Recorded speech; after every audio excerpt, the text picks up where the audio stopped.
Period. You Christian. Period. If you want to talk about that, you talk about it. I'm talking about something else. Bad, isn't it? Raping kids like the Pope and So, his, cardinal.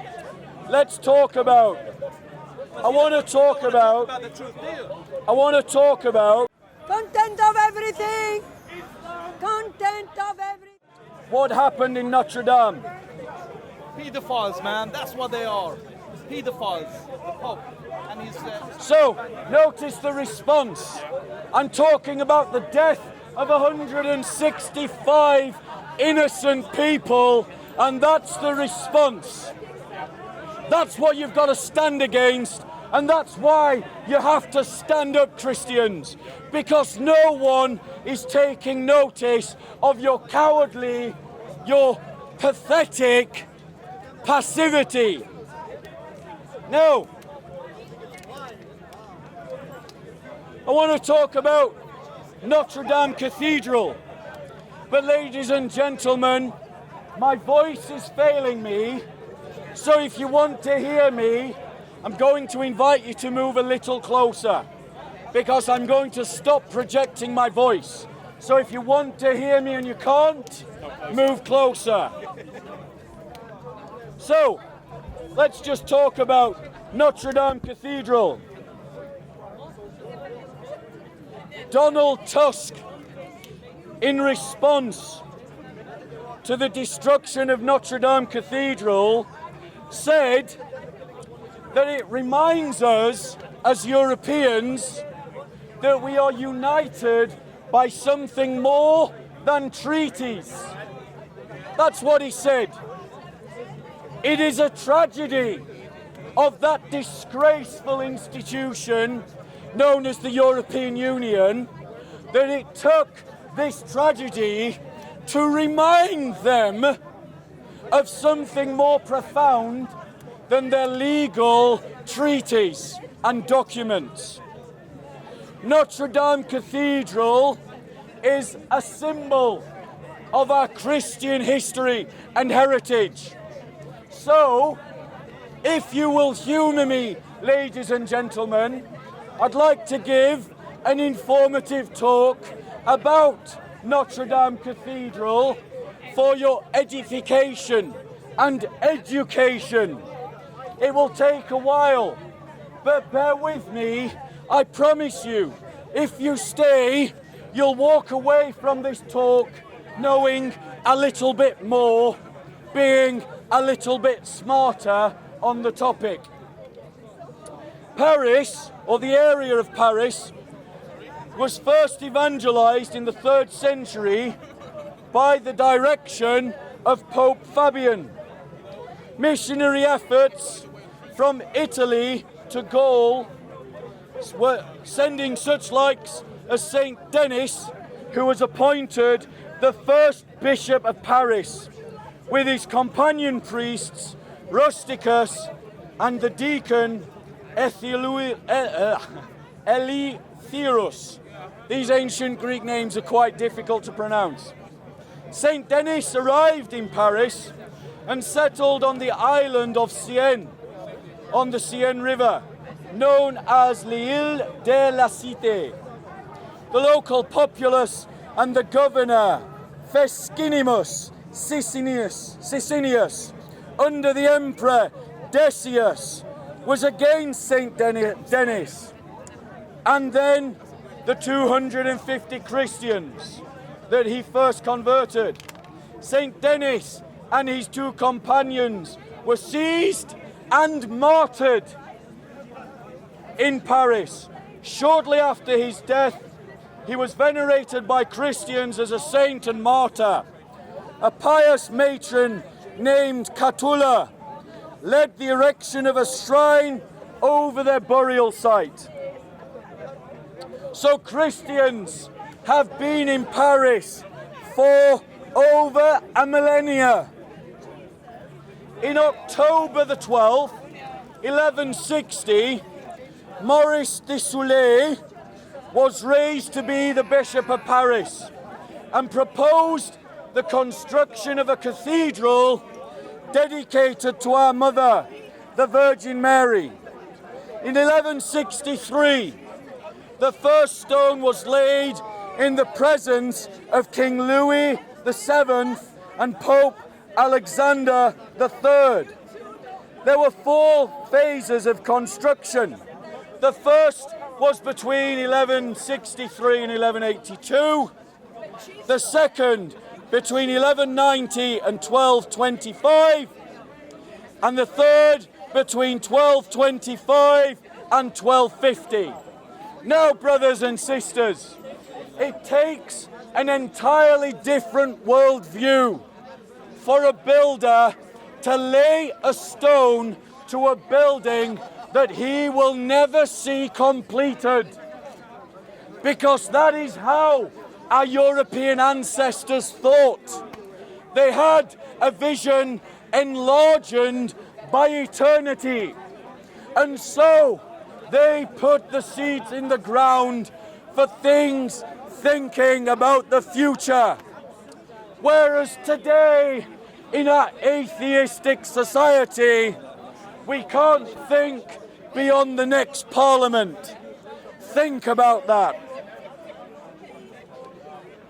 Now, entombed in this great cathedral were a number of icons and relics treasured by Christians.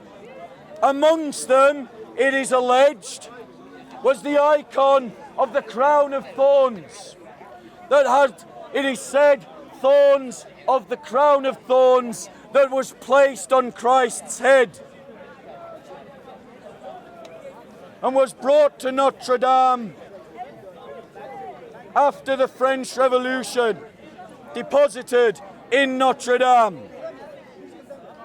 That relic moved from a house in Jerusalem to Constantinople, was smuggled out of Constantinople in 1063, was given by the Venetians to the Parisians, because France was called the oldest daughter of the church and its earliest defender.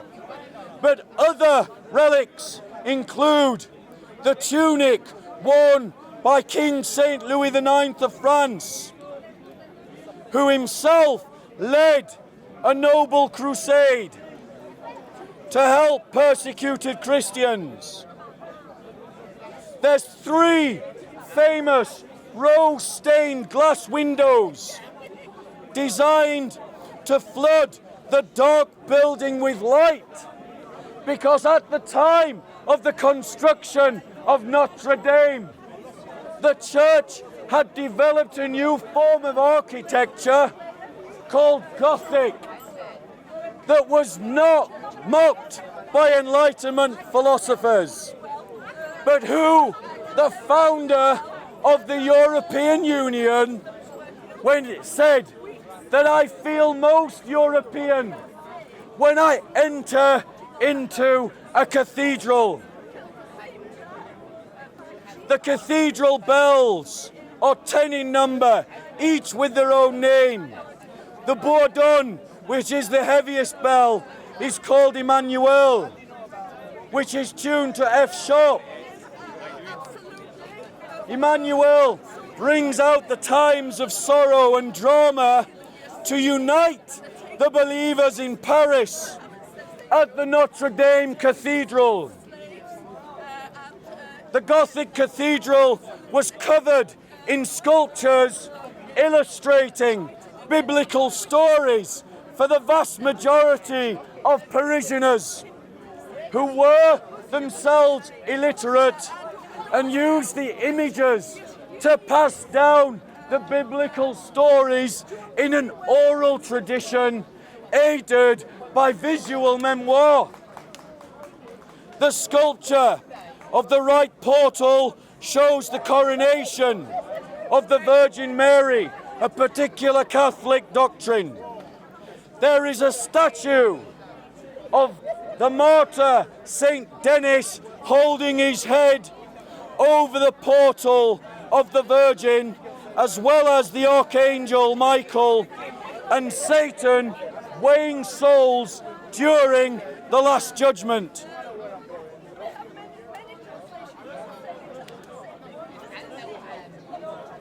The South Rose has 94 medallions arranged in 4 intricate circles depicting scenes from the life of Christ. The inner circle has 12 medallions showing the 12 apostles. The next 2 circles depict celebrated martyrs and virgins. The 4th circle shows 20 angels as well as saints important to Paris, notably Saint Denis, Saint Margaret, and the Virgin with a dragon, and Saint Eustace. The 3rd and 4th circles also have some depictions of Old Testament subjects. The 3rd circle has some medallions with scenes from the New Testament Gospel of Matthew, which date from the last quarter of the 12th century.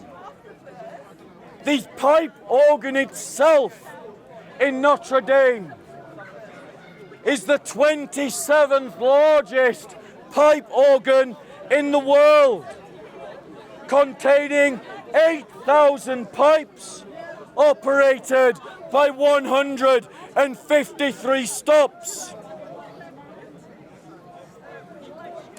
Inside, along with the tunic belonging to Saint Louis of France, we have a 400-year-old paintings, gold, silver and gem-studded chalices, candelabras and many other artifacts from the medieval period. Quite simply, the Notre Dame Cathedral is a treasure of European history, a treasure of European culture, and the fact that it takes its destruction to remind an imbecile like Donald Tusk that we are united by more than simply treaties, EU treaties in Europe, is surely a sad rebuke to the whole project of the European Union and the idea of a secular European federal state.